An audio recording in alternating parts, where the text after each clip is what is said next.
তখন কলকাতায় আজকের মতো কংক্রিটের এত বিস্তীর্ণ জনপদ ছিল না।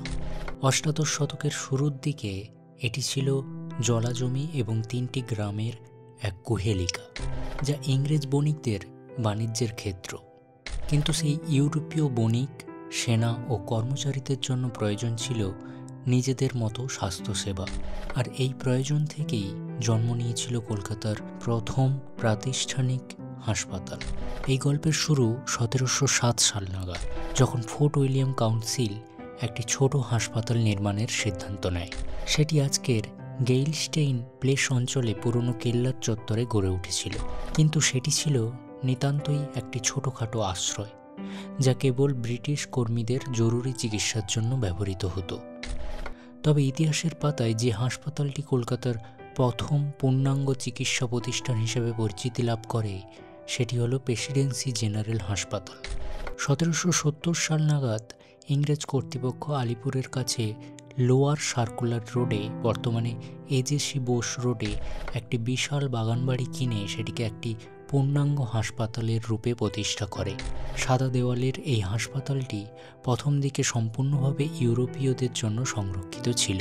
এখানকার শয্যা, চিকিৎসা এবং উন্নত চিকিৎসা পদ্ধতি সবই ছিল কেবল শাসক গোষ্ঠীর সেবার জন্য। স্থানীয় ভারতীয়দের প্রবেশের অধিকার ছিল সীমিত, যা ছিল ঔপনিবেশিক বৈষম্যের এক নীরব প্রতীক। এই হাসপাতালটি শুধু চিকিৎসা কেন্দ্রই ছিল না, এটি ছিল জ্ঞান ও আবিষ্কারের এক গুরুত্বপূর্ণ স্থান। ১৯ শতকের শেষ দিকে এই হাসপাতালেরই এক ক্ষুদ্র গবেষণাগারে বসে স্যার রোলান্ডো রস ম্যালেরিয়া রোগের পরজীবীর জীবনচক্র আবিষ্কার করে চিকিৎসা বিজ্ঞানে এক নতুন দিশা দেন। তার এই যুগান্তকারী আবিষ্কারের জন্য তিনি নোবেল পুরস্কার পান। আর কলকাতার এই প্রেসিডেন্সি জেনারেল হসপিটালের নাম চিরকালের জন্য বিশ্ব ইতিহাসে খোদাই হয়ে যায়। দেশ স্বাধীন হওয়ার পরে বদলে যায় হাসপাতালের ভাগ্য। ১৯৫৪ সালে কলকাতার দয়ালু শিল্পপতি শেখ শুকলাল কর্ণানীর বিশাল অনুদান ও স্মৃতিকে সম্মান জানাতে এর নতুন নামকরণ করা হয় শেঠ শুকলাল কর্ণানী মেমোরিয়াল হসপিটাল, বর্তমানে যা এসএসকেএম হসপিটাল নামে পরিচিত। এই প্রতিষ্ঠানটি কেবল নামেই বদলায়নি, তার চরিত্রও বদলায়।